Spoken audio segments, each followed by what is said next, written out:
The iceberg goes pretty deep. I'm your host Youssef, and these are 10 scary things deep sea divers refuse to talk about. Make sure you subscribe and ring that bell to get notified whenever we upload a new video. Anyways, let's run it up. That's not supposed to be there. From roundabout 6, two of my coworkers were diving in a wreck off Rhode Island. The experienced diver went one way, the novice another. The new guy spotted a fishing net snagged on the wreck in murky waters. He also found a fisherman in the net who had been missing for months. He rushed back to the experienced guy and explained his find using facial expressions and hand signals. Finally, they tied a line to the body before returning to their dive boat to contact and wait for the Coast Guard. Number 9. Fish fight. From Tampa Burn, my dad took me spearfishing, family tradition for me. I was about 75 feet down when I shot the biggest amberjack of my life. I was stupid and wrapped the line from my spear around my wrist so I could pull the fish to me on the bottom.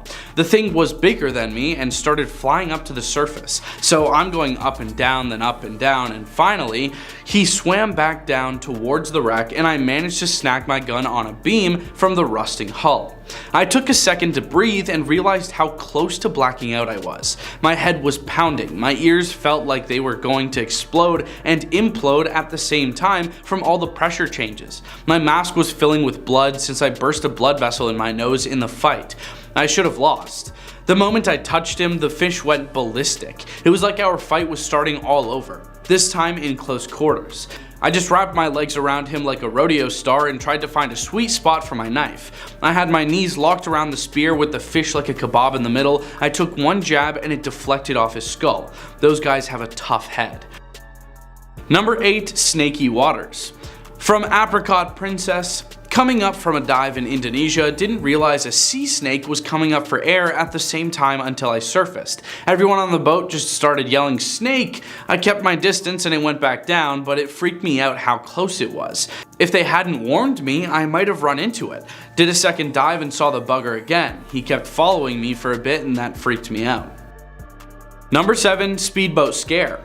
From Esme Alexander, Carl is a commercial driver, young, 19, who works with his dad and one other guy on a gooey duck boat. This was his first season actually diving and extracting the gooey ducks, and while he was down there, someone came up to his boat in a speedboat. The driver of the speedboat paid no attention to Carl's airlines and whatnot going down to his suit.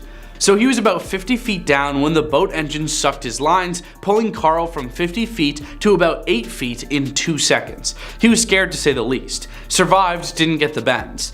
Going out to do it again come September. Number 6. Stranded. From Dank Holland, one of my first dives was in terrible conditions. There was a strong current and so much sand and debris everywhere that visibility was about 12 inches. For some reason, the dive master was like, "It'll be fine once we get below 40 feet. We started descending on a guide wire, and after getting to about 55 feet, my brother and I, who were dive partners, could not see anyone else in the group. We waited at the bottom of the wire for 10 minutes, and after no one showed up, we started to think that the rest of the group would be waiting on the surface. We came up and one guy from our group was at the buoy looking confused, and the boat was gone. Number 5. Limited international collaboration. Space exploration often involves collaboration between multiple countries, combining resources, expertise, and funding. This collaboration helps share the cost and risks of ambitious projects. In contrast, deep-sea exploration can face challenges in international collaboration due to factors like geopolitical tensions, territorial disputes, and the vastness of the oceans in general. The lack of clear jurisdiction over international waters can create uncertainties regarding legal frameworks and resource ownership, potentially hampering cooperative efforts. Number 4. Environmental concerns. Deep-sea ecosystems are incredibly delicate and often poorly understood.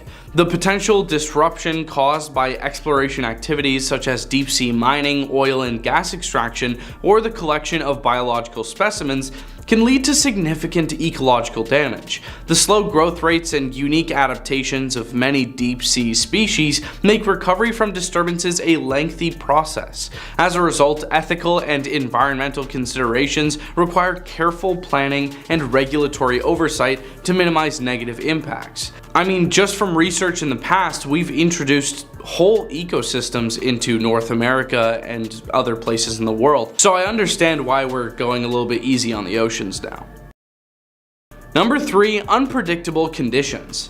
The ocean environment is subject to unpredictable and rapidly changing conditions. Ocean currents, underwater geology, storms, and seismic activities can all pose risks to equipment and personnel involved in exploration activities.